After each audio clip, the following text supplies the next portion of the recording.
Alright, ladies and gentlemen, and also Kinky Mall, I like you, but screw you.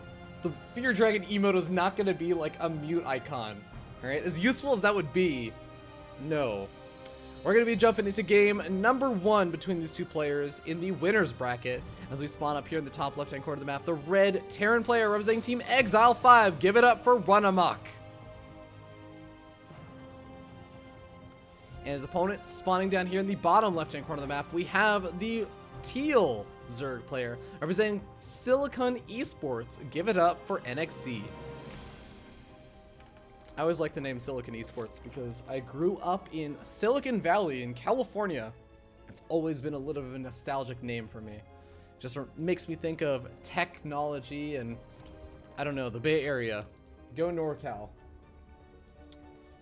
But alright, RunaMoK, I think, for a lot of people, and the statistics screen, just like prize winning and all that other stuff, kind of showed the story of this, but I want to emphasize that I think a lot of people are going to be expecting NXZ to be pretty heavily favored over here. RunaMoK is some great up-and-coming talent. I really want to see what he's going to be able to dish out at NXZ, but you have to be real about it. He is in an uphill battle. He is going to be fighting against a player that many consider more accomplished. So what is he going to have in store? We do have early Reaper coming out. We got Factory plopping down. We got double gas geyser and command center. Nothing looking super duper crazy as far as I can tell. Even gets out a single Marine just to deal with overlords and everything. And in the meanwhile, NXZ has, you know, fair number of Zerglings. I think that's 6 Zerglings. Yeah. So, playing a little bit on the safer side with 6 Zerglings. I mean, when I see 8 Zerglings out on the map at this stage, but just trying to deal with a single Reaper, I usually think that a Zerg player is getting ready to go for, like, counter aggression, swing by, like, try and get a cancel off on a natural expansion, like, being built at the low ground, something weird like that, but nothing of the sort. This is looking to be a pretty passive game so far. And even pulling off of gas and probably looking to take a 3rd expansion relatively soon now that he has the gas mined up for Zergling speed. And RunaMoK not going to bother to move into the main base to scout out the gas geyser or the fact that gas stopped being mined. He's pretty happy. He's just content doing his own thing. Going up to a starport. And we may, well, I guess with the tech lab going down next to the starport, this is looking to me like the setup of someone who wants to go for Banshees.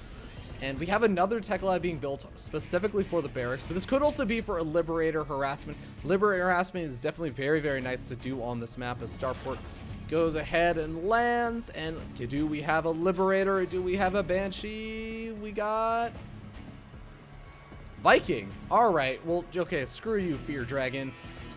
I put this tech lab on a Starport so I could make my Viking.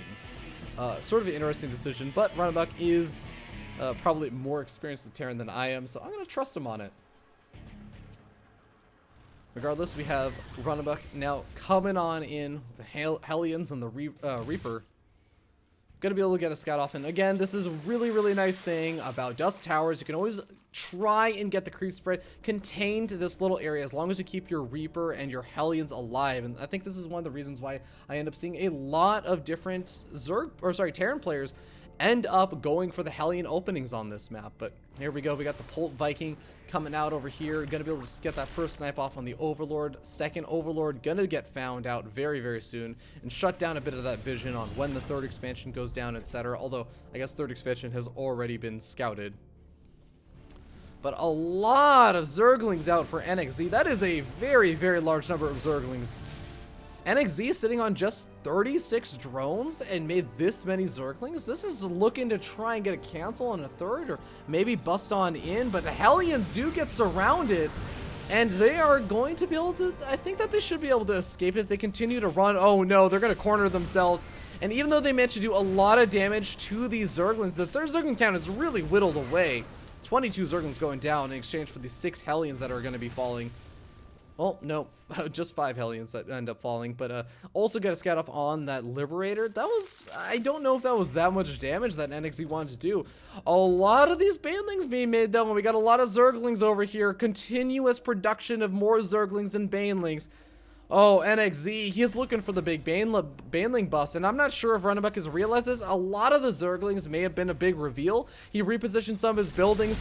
It looks like Stim will be very close to finishing, but it doesn't finish. Oh no, that's a huge loss. That's gonna be really, really annoying. And oh, these SCVs transferring. GG! NXZ taking the game.